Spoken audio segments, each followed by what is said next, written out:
mendengar satu pengumuman penting daripada Kementerian Pendidikan Malaysia yang terkait dengan pelaksanaan intervensi kurikulum bagi menangani isu keciciran pembelajaran.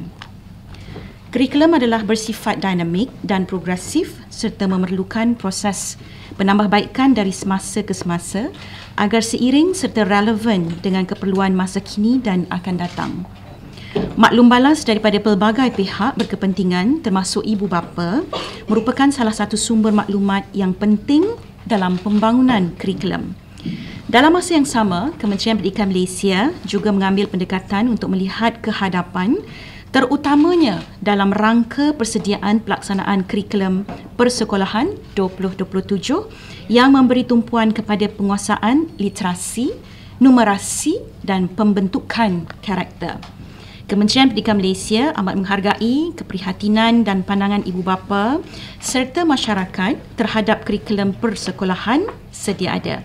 KPM juga memandang serius terhadap kegusaran yang diutarakan seperti aras kurikulum yang tinggi, kandungan kurikulum kurang sesuai dengan usia murid, pelaporan pentaksiran bilik darjah sukar difahami dan ibu bapa tiada akses untuk mendapatkan pelaporan PBD ataupun pentaksiran bilik darjah tersebut.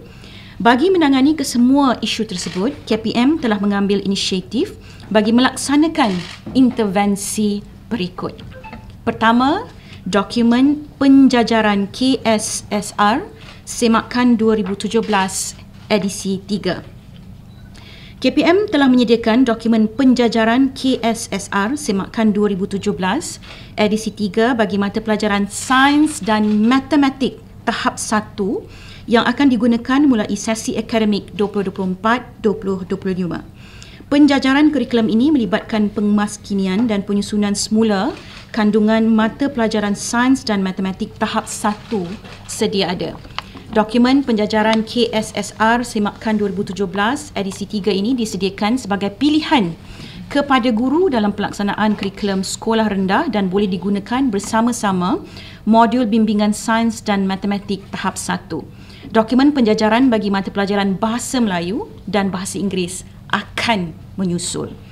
Kedua, pengesanan awal literasi dan numerasi. Pengesanan literasi dan numerasi murid tahun 1 ini bertujuan untuk mengenal pasti murid yang belum menguasai kemahiran membaca, menulis dan mengira serta memerlukan intervensi awal yang bersesuaian dengan kebolehan, keupayaan dan gaya pembelajaran mereka. Pengesanan awal melalui pentaksiran bilik darjah dilaksanakan setelah murid mengikuti persekolahan selama 3 bulan. Ketiga, pelaporan pentaksiran bilik darjah yang mesra ibu bapa.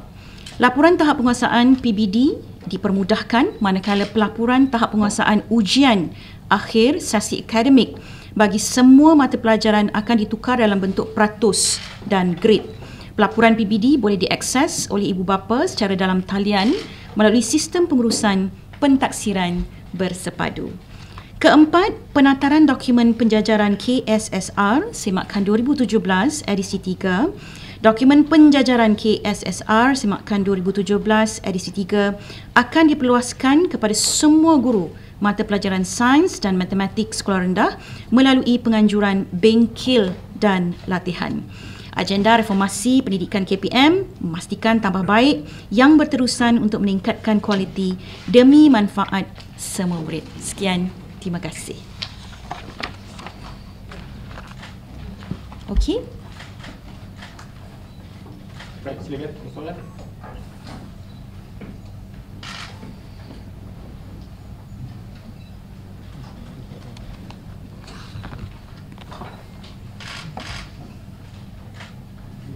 Okey ke semua tu puasa ya?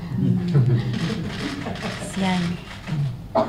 Tapi kesimpulannya beginilah ya. Kesimpulannya apa yang kita cuba tangani hari ini adalah implikasi daripada pandangan-pandangan daripada ibu bapa, guru dan juga semua pemegang taruh kita berkaitan dengan keprihatinan mereka tentang kurikulum yang sentiasa menjadi isu sebelum ini. Saya nak tegaskan ini bukan kurikulum baru, ya, sebab kurikulum baru tu akan mula pada 2027, tapi yang kita sebut hari ini adalah intervensi pada kurikulum sedia ada untuk kita mengimbangi dan memberikan ruang kepada guru, ibu bapa dan anak-anak murid kita untuk menguasai khususnya mata pelajaran matematik dan sains. Saya tumpukan dulu pada matematik dan sains dan akan disusuli dengan mata pelajaran yang lain termasuk bahasa Melayu dan bahasa Inggeris.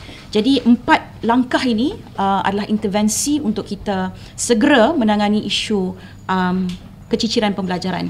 Sebagai contoh juga, sebelum ini langkah yang kedua, pengesanan awal literasi dan numerasi diadakan dengan lebih awal. Maknanya murid tahun 1 selepas 3 bulan mereka berada di sekolah akan terus dilaksanakan ujian pengesanan ini untuk kita kenal pasti dari segi kekuatan literasi dan numerasi mereka.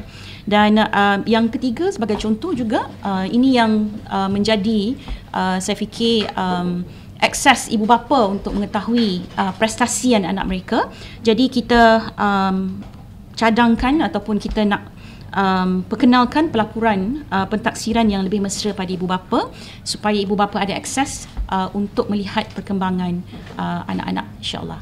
Jadi itu saja. Ada soalan? Maksudnya tak ada lagi lah band 1, band 2, band 3 tu tanda kita tak pakai band pun, kita pakai tahap. Masih ada lagi. Itu berterusan, PBD yang berterusan. Ini kita maksudkan untuk laporan tahap penguasaan PBD yang bagi pelaporan ujian akhir. Ya, itu yang tahap maknanya TP1, TP2 tu diteruskan. Itu sepanjang proses pembelajaran mereka. Okey, ada lagi? Yang markah tu akan ditukar kepada peratus dan grade tu macam mana? Itu maknanya yang menjadi pertikaian sebelum ini adalah kerana ibu bapa dia mempersoalkanlah bagaimana nak diukur anak mereka ini.